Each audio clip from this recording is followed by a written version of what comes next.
Bonsoir à tous. Alors je vous laisse ce message entre deux gardes à vue et je ne sais pas combien de recours qu'on a mis en place pour aider les manifestants. Il y a quelque chose de très très important, il faut absolument que vous le partagiez au maximum. Ça a trait à tous ceux qui ont été verbalisés pendant les manifestations ce week-end à Paris.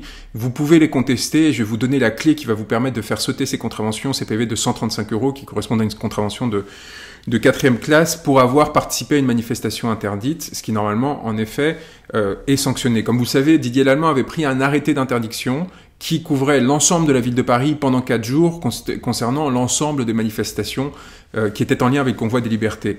Or, le Conseil d'État a rendu une décision sur notre demande qui, d'apparence, était une défaite, mais qui limite l'arrêté de façon à ce que toute personne qui a reçu une amende qui n'était pas dans un convoi de véhicules pourra la faire annuler sans difficulté. Je vous lis cette décision, il faut absolument que vous la preniez en note, tous ceux qui ont reçu une amende. C'est la décision Odobert, O-D-O-B-E-R-T.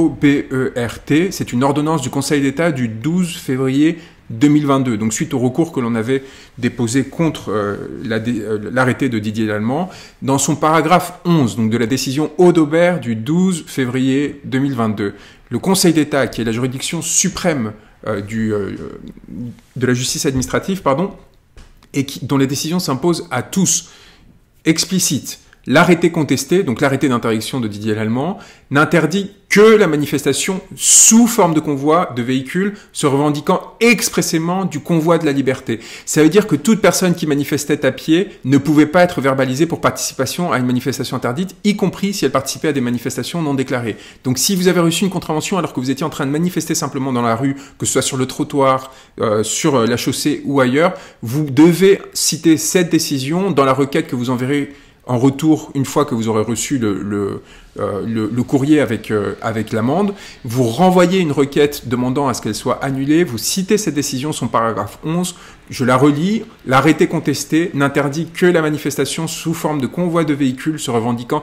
expressément du convoi de la liberté. Donc c'est une énorme victoire qu'on a obtenue, même si d'apparence c'était une défaite, et si en effet ça leur a permis de nous intimider de façon maximale, ils n'avaient pas le droit de vous faire des contraventions. Ils n'avaient pas le droit de dresser des contraventions contre vous si vous manifestiez en dehors de convois de véhicules se revendiquant expressément du convoi de la liberté. Donc c'est exactement la même chose pour ceux qui étaient dans des véhicules isolés, voire pour tous ceux qui étaient dans des véhicules qui n'avaient pas, par exemple, les macarons convoi de la liberté et qui, même s'ils étaient à plusieurs, avaient simplement les drapeaux français ou des gilets jaunes, ainsi de suite. Ça sera peut-être un petit peu plus compliqué à contester, mais il ne faut pas hésiter à essayer. Et en tout cas, pour tous ceux qui étaient dans des véhicules qui étaient seuls et qui, a fortiori, n'avaient pas de macarons type je soutiens les libertés, ainsi de suite, ceux-là, je vous invite à contester. En tout cas, il y a une chance sérieuse d'obtenir l'annulation.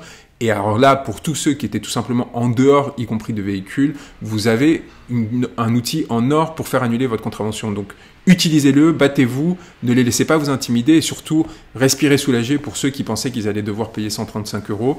Vous utilisez cette décision qui s'appelle Odobert du 12 février 2022, une ordonnance du Conseil d'État, paragraphe 11, je vous le répète. L'arrêté contesté n'interdit que la manifestation sous forme de convoi de véhicules se revendiquant expressément du convoi de la liberté. Mettez fin à l'arbitraire, contestez, luttez et continuez parce que vous êtes la fierté de ce pays. Je vous l'ai déjà dit, ne vous laissez pas intimider par la façon dont on vous traite, dont on parle de vous.